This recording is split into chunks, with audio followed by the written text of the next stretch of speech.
Hi, welcome back to the channel.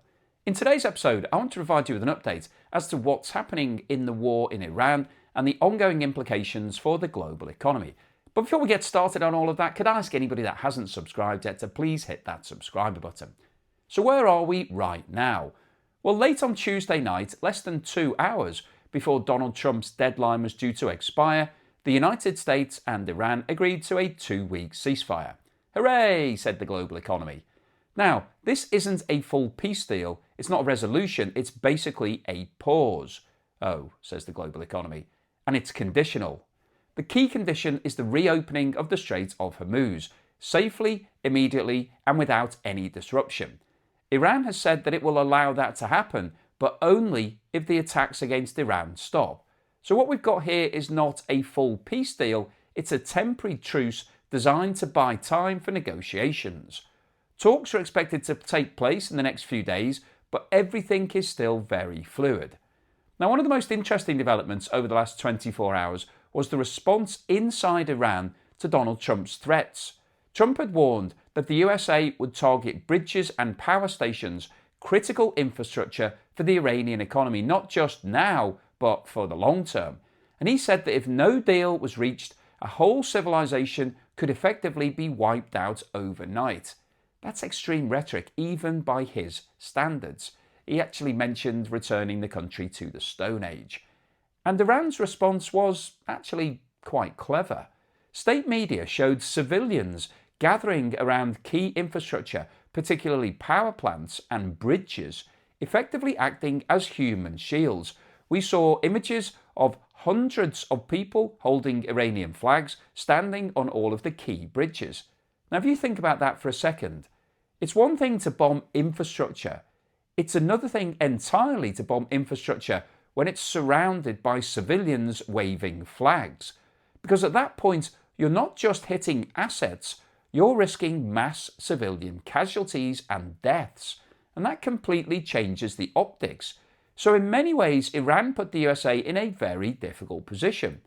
Now, a lot of people are calling this Trump blinking. You may have seen the phrase kicking around, taco, Trump always chickens out. But I think that's a bit simplistic because the reality is the situation has escalated to a point where none of the options were good. If the USA had gone ahead with those strikes, the global backlash would have been enormous. So yes, Trump did step back, but arguably he stepped back because the cost of escalation had suddenly become too high, particularly in human casualty terms. Now let's talk about what this ceasefire actually includes. First, it's temporary, it's just for 2 weeks. Second, it's conditional on the Strait of Hormuz opening. Third, it's just between the USA and Iran. And fourth, both sides are claiming this as a victory. The USA is saying that it's achieved its objectives, and Iran is saying that the USA backed down and accepted its terms. And when both sides are claiming victory, that usually means that neither side has achieved a decisive outcome. Now, there is a major complication here, and that's Lebanon, because there are completely conflicting messages coming out. Some sources are saying the ceasefire includes a pause in Lebanon, but Israel is saying very clearly that Lebanon is definitely not included. And Israeli operations in southern Lebanon are continuing. So what does that mean? It means that even if the USA and Iran pause, the wider regional conflict is still alive. And that creates a huge risk because if Lebanon escalates again through Hezbollah that are backed by Iran, then this ceasefire could very quickly unravel. Now let's talk about the Strait of Amuse, because this is absolutely critical, not just for this conflict, but for the global economy. Iran is now pushing for the right to charge fees for ships passing through the strait. Now, if that happens, even in a limited form, that changes everything because Hormuz is one of the most important energy choke points in the world, as I think we've all realised as this conflict has gone on. If you start putting costs, restrictions and uncertainty on that route, you're effectively building in permanently higher energy prices, higher shipping costs, higher insurance costs and more volatility. So even if the war pauses, the economic consequences don't just disappear. Now let's step back and ask a bigger question. What were the USA actually trying to achieve in Iran? Well, broadly speaking, there were 4 objectives. to destroy Iran's missile capability, to take out its navy, to cut off support for terrorist proxies like Hezbollah in Lebanon, and stop Iran ever developing nuclear weapons. So have those objectives been achieved? Well, I don't think they have. Iran still has military capability, we've seen that. Their missile capability is still there. Proxy activity in places like Lebanon is still going on, so that definitely hasn't been eradicated.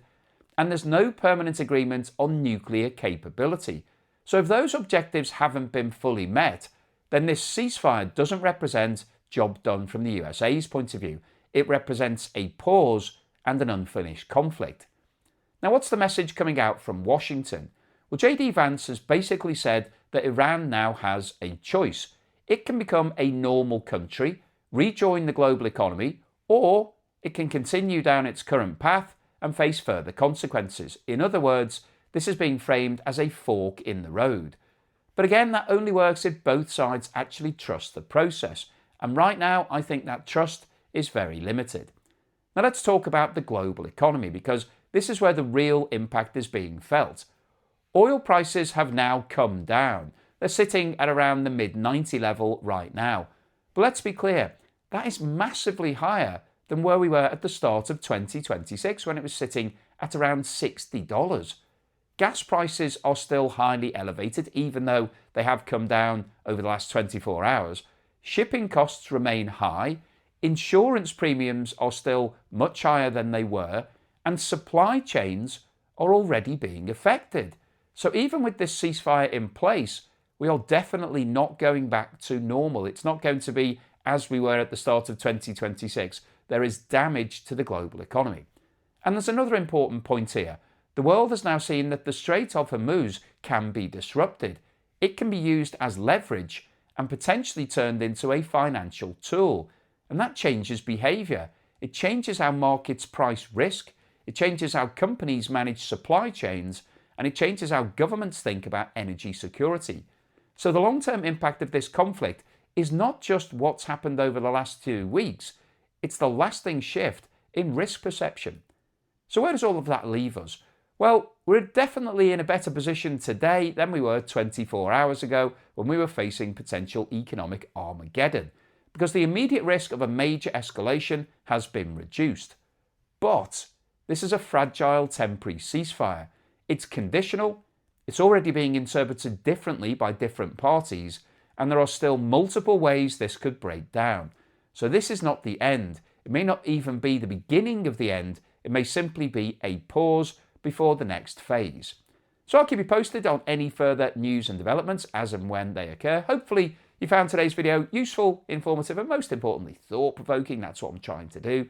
If you've liked what I've said, or maybe you didn't quite like it, but you thought it was interesting, then please give me a thumbs up. Please subscribe to the channel if you haven't done so already. Don't forget, I'm currently running my competition where you can win my property or a cash alternative prize. Scan the QR code on the screen now or click the link in the description below. If you'd like to get involved in that, it's another way of funding the channel, hopefully a bit of fun for everybody.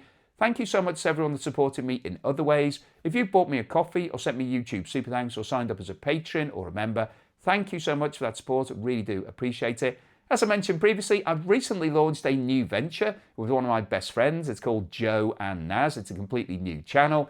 And our latest video has recently gone live. We went to one of the best restaurants in the world, but it wasn't quite what we were expecting. It didn't quite match our expectations. So please check out that video. It's quite interesting. It's a bit of fun. Hopefully it'll put a smile on your face. And here's something else to also put a smile on your face.